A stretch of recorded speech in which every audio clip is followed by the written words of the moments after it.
Assalamualaikum warahmatullahi wabarakatuh. Jumpa lagi dengan saya di siaran langsung dari lokasi penangkaran Desa Cotbalatunong, Kecamatan Tusangan, Kabupaten Biren.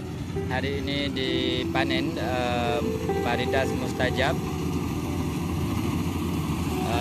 Ini menggunakan kombin, tapi dengan ada cara untuk bisa jadikan benih. Ini mustajab. Untuk musim panen ini menduduki peringkat teratas walaupun musim produksi rendah, tapi mustajab tidak bergeming, hanya kekurangan sedikit, biasa 10 ton seperti kemarin 8-10 ton. Ini hanya turun 2 karung saja, 2 karung atau 3 karung.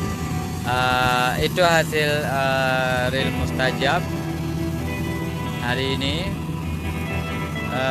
Banyak yang menggunakan benih varietas mustajab ini, namun padi tidak roboh, dan padi lain banyak yang roboh. Hujan semalam semua pada roboh, sehingga musim ini mustajab luar biasa.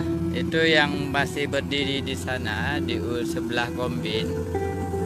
Itu di sebelah kombin adalah mustajab, di sebelahnya kombin itu tidak roboh, dan di seberang sana itu ada mustajab tapi tidak roboh. Dengan hujan lebat semalam dan angin kencang, tidak apa-apa, tidak bergeming.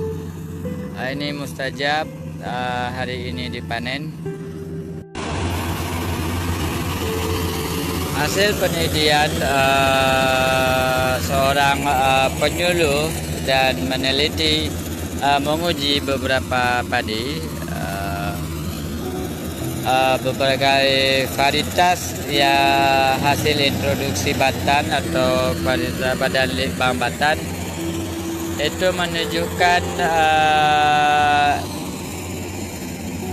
varietas mustajab